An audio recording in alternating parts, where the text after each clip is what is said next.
Israeli Prime Minister Benjamin Netanyahu has been at the White House today for talks with Donald Trump. Iran's nuclear program, regional security and the risk of escalation, all high on the agenda.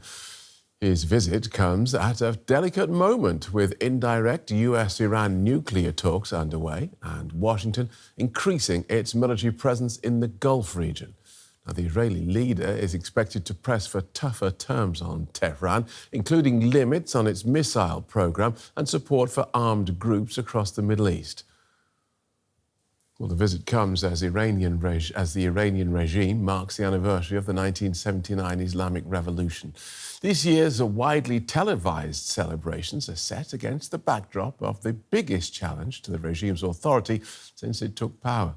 Cost of living demonstrations in late December grew into nationwide anti-government protests, which the government put down violently, killing thousands of people.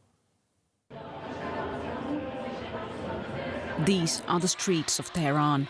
Thousands march through the capital, waving the flags of the Islamic Republic of Iran. They are marking the final day of the 10-day dawn. The celebrations commemorate the 1979 revolution, nearly 5 decades ago, that reshaped Iran's political future. That uprising toppled the monarchy. It brought to power Ayatollah Ruhollah Khomeini and established the Islamic Republic, a system that places ultimate authority in the hands of a supreme religious leader. This year's anniversary comes under mounting pressure. Weeks ago, mass protests swept cities nationwide. What began over rising living costs quickly grew into calls for political change.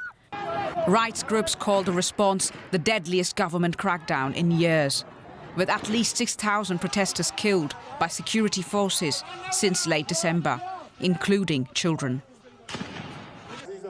Back at Tehran's Azadi Square, President Masoud Pezeshkian used the anniversary rally to address growing international pressure over Iran's nuclear program. He insisted Iran is not pursuing nuclear weapons. We're not seeking to acquire nuclear weapons.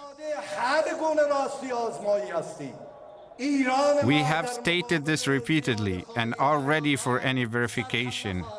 Our country, Iran, will not yield to their excessive demands. Iran will not give in to injustice or aggression. The problems of the region can be solved by those who live in the region.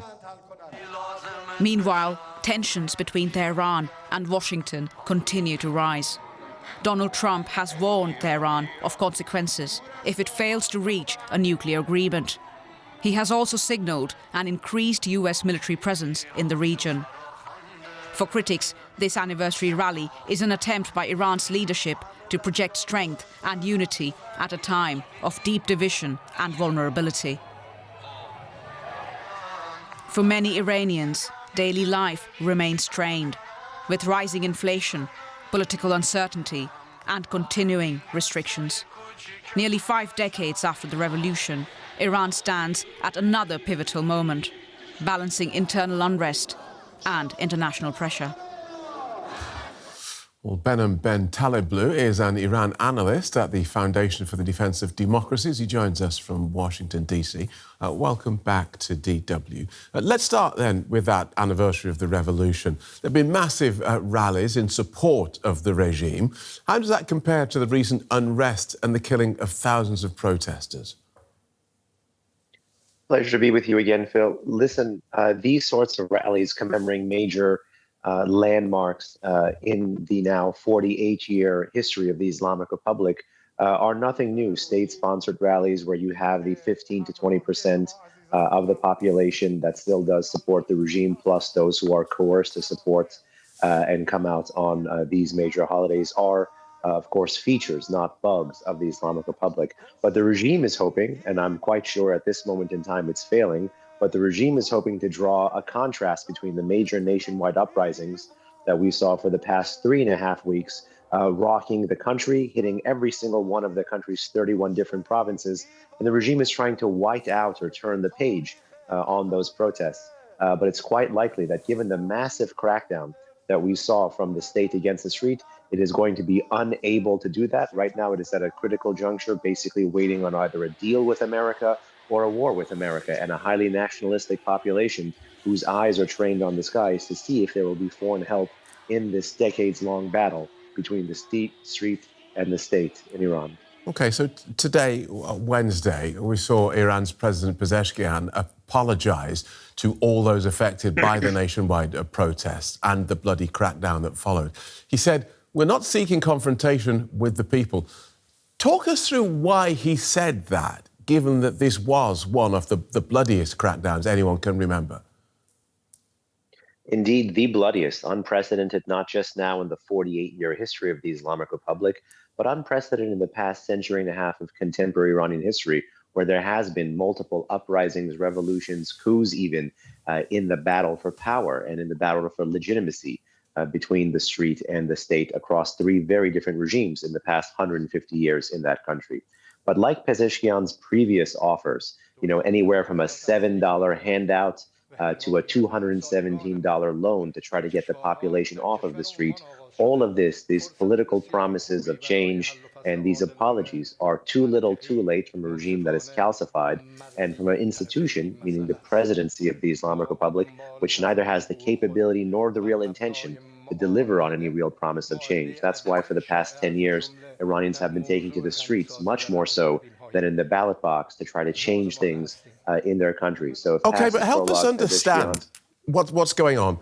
Why even bother to make the gesture when you know that you don't have to, when you can just bang heads together? Why, after, as you now told us, the bloodiest? Because the strategy is a combined arms strategy, much like this regime's strategy in the region. It is trying to export the revolution throughout the Arab world. We've seen the cost of that with the proxies, but nonetheless, it's keen to deepen its diplomatic ties as well. The regime always takes a combined arms approach to adversaries. What we see with the population is to render them afraid with the use of force, and render them apathetic with trying to co-opt national symbols and offer these false promises. This combined arms strategy we've seen from the forces of aggression abroad from Tehran and the forces of aggression at home from Tehran as well. So it's likely a copy-paste of the same combined arms strategy. Let's turn then to Iran's negotiations and talks with the United States, with a whole load of US gunboats off its coast. Does that domestic unrest make Tehran more likely to do a deal with Washington, or more likely to harden its position? In the very short term, the fact that there's gunboat diplomacy at all going on means that the Islamic Republic is probably keen to harden its position. If past this prologue, the Islamic Republic's MO is going to be to kind of rally its base and actually get ready for contestation with Washington. The fact that there is domestic pressure, however, at the same time as there is foreign pressure, means that the regime is going to have to try to choose which adversary to take on first. And the real success here, and something that we've been calling for, which is maximum pressure from abroad and maximum support to the Iranian people, together could put the regime in a bind. But the regime is gambling that because it has killed so many protesters in the past few weeks, that it can afford to do things like engage in negotiations with Donald Trump, despite having issued fatwas to kill Donald Trump. So what traditionally might look like weakness from the regime, they're hoping would be a projection of strength. And lest we forget, one of the reasons why this regime is negotiating with America right now, while the gunboat diplomacy is also going on, is because the regime is keen to have the signal of negotiations with the U.S. be transferred back to that domestic population that you mentioned, meaning that population was told by President Trump that help was on the way, was told by President Trump, make Iran great again, yet President Trump is now speaking with Tehran's theocrats who engage in this repression. So the regime is hoping that actually, while pressure mounts from below and the top, that it can deflect and reverse this pressure through negotiations. And in simple terms, as I understand it, Iran says these talks are just about uranium enrichment. The US says, yes, that plus ballistic missiles and anything else we want to put on the table. Precisely. So the Iranians are keen to keep the scope limited to the nuclear issue. The U.S. and more recently the Israelis, the historic trip again by Prime Minister Netanyahu to Washington, both sides are keen to broaden the agenda to missile to regional, as well as to other matters. And if past this prologue, I think the Iranians are going to try to slow roll this negotiating position, which could get them back into the position they found themselves into 2025, which was both talks with America as well as a conflict with America. OK, and as you say, Benjamin Netanyahu in Washington with those Iran negotiations in his sights. President Trump has just said that nothing definitive has come out of those talks. So I guess that sounds like Netanyahu didn't get what he wants. Well, it's unclear. I think the president, both for allies and adversaries alike, is coveting maximum flexibility. Right. The president previously said that he would be interested in a deal just on the nuclear issue. Then he reversed that position and said he's keen to actually have it be broader, to have it include missiles and terrorism. He's keen to negotiate with the Islamic Republic, but he's also keen to make sure Israel has everything it needs in terms of its defense assets.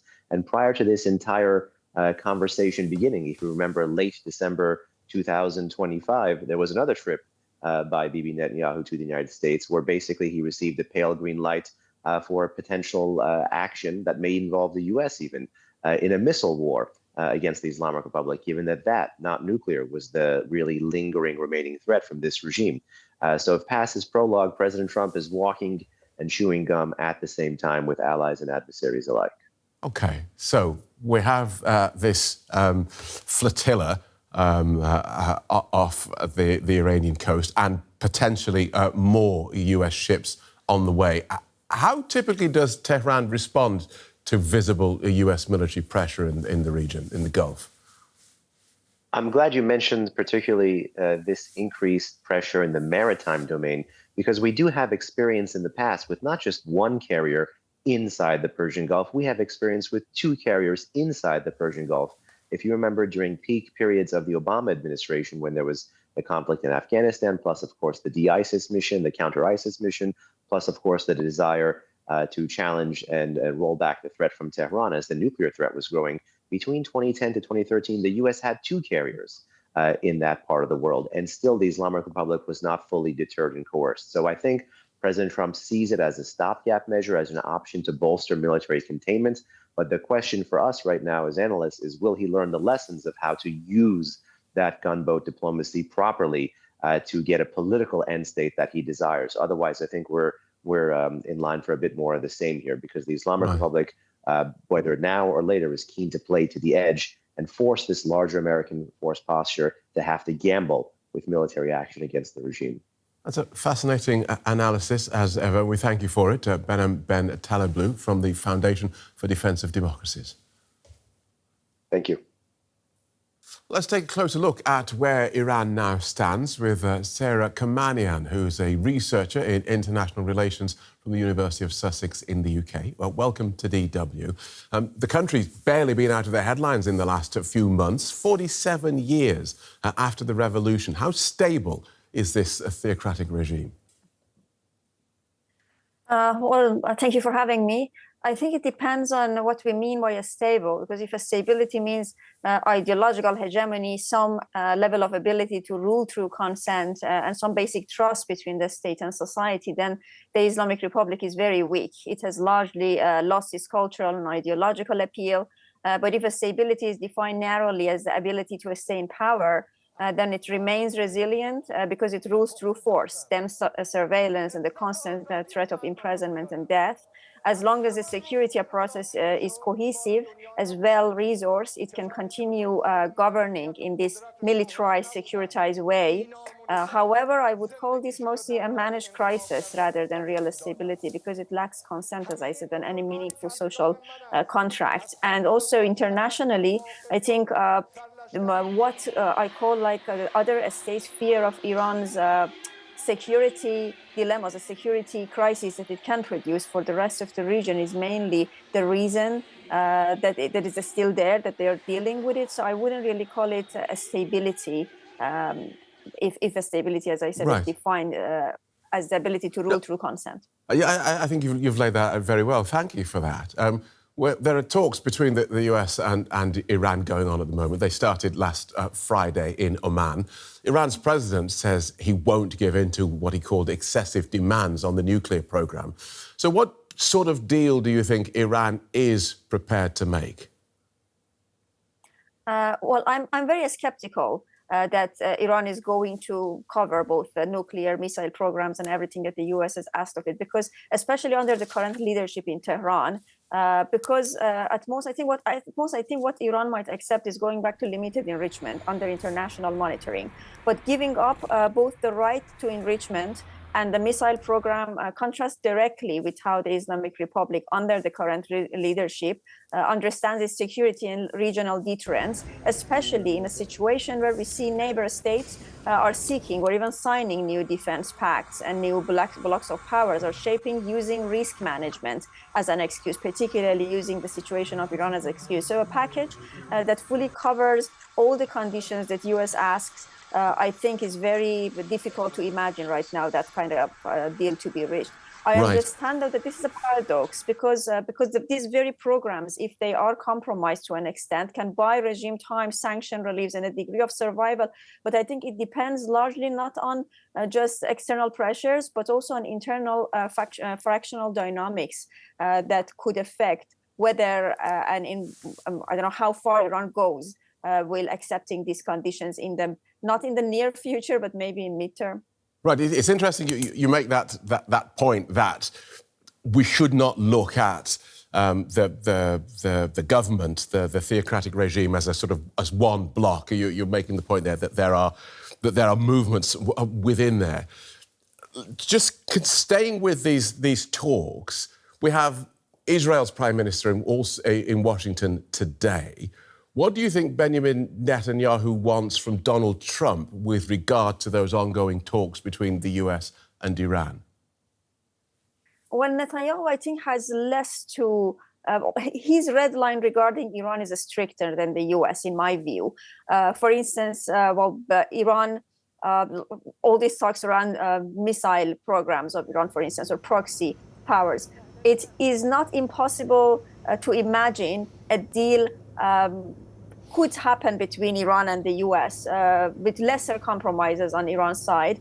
But I think this is not really what Netanyahu wants. Netanyahu wants Iran to stop its missile program, and it wants it to completely stop supporting of proxy powers, etc. So I think actually what gives an additional factor of unpredictability to a situation and makes any sort of negotiation deal, any sort of compromise and limited compromise that Iran can make only temporarily even working and valid is Netanyahu's red lines, basically, right. the conditions that it has for these negotiations. So I think under the current situation, what is very likely to happen are some sort of periodical, every now and then, some sort of attacks on Iran, not necessarily removing the Islamic Republic, because in my view, Israel actually still needs Iran in order to justify its own militarism, but it wants to keep it weak, and it wants to keep this shadow of potential war over the head of the Islamic Republic for years to come. And I think that is really what it is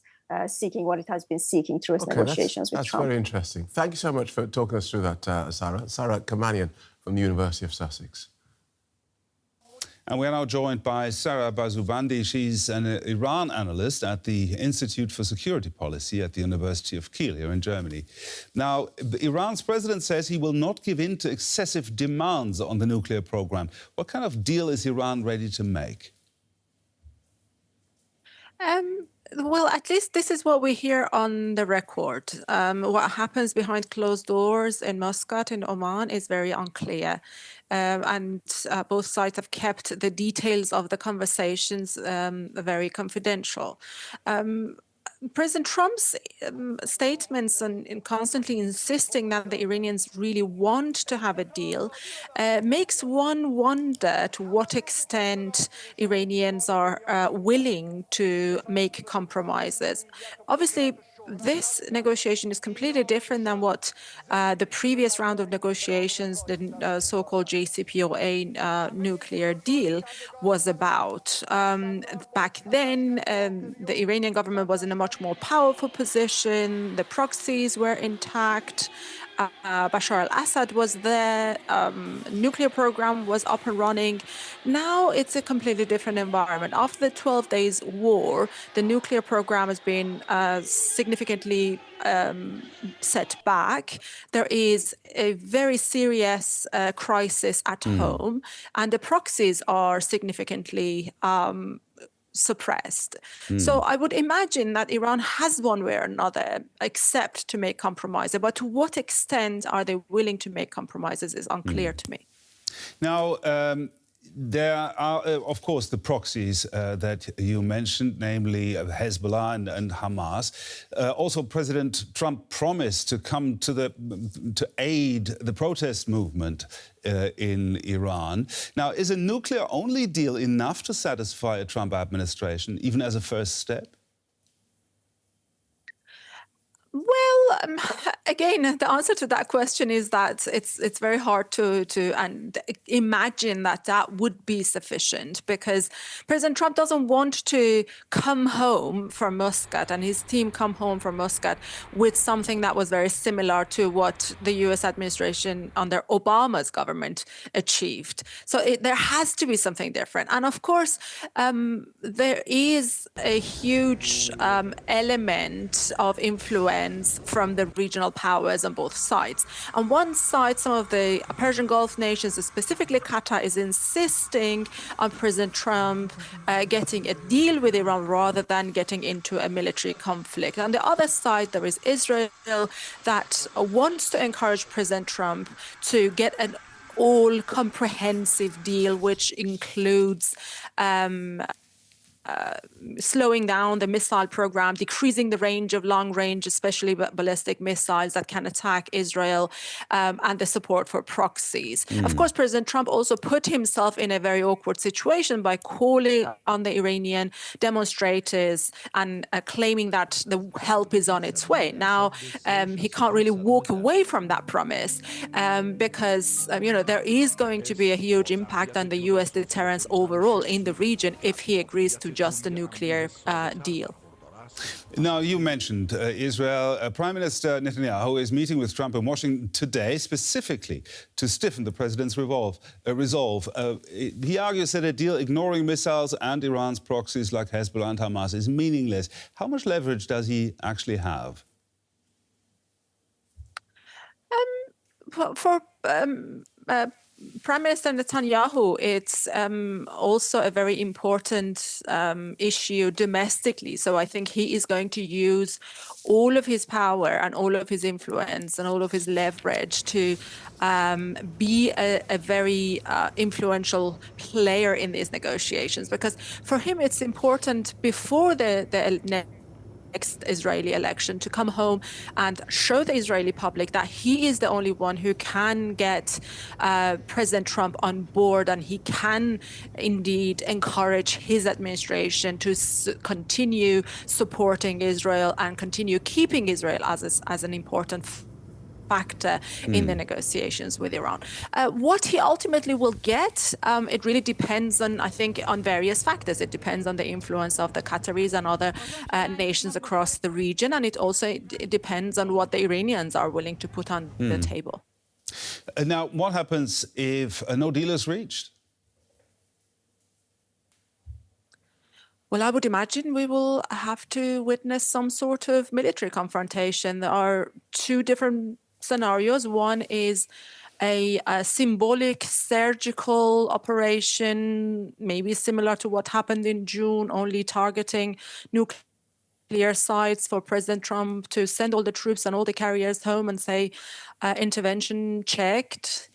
Iran's nuclear program is set back again and claim victory, or a all-comprehensive perhaps longer military confrontation that could possibly lead to toppling down the Islamic Republic in Iran.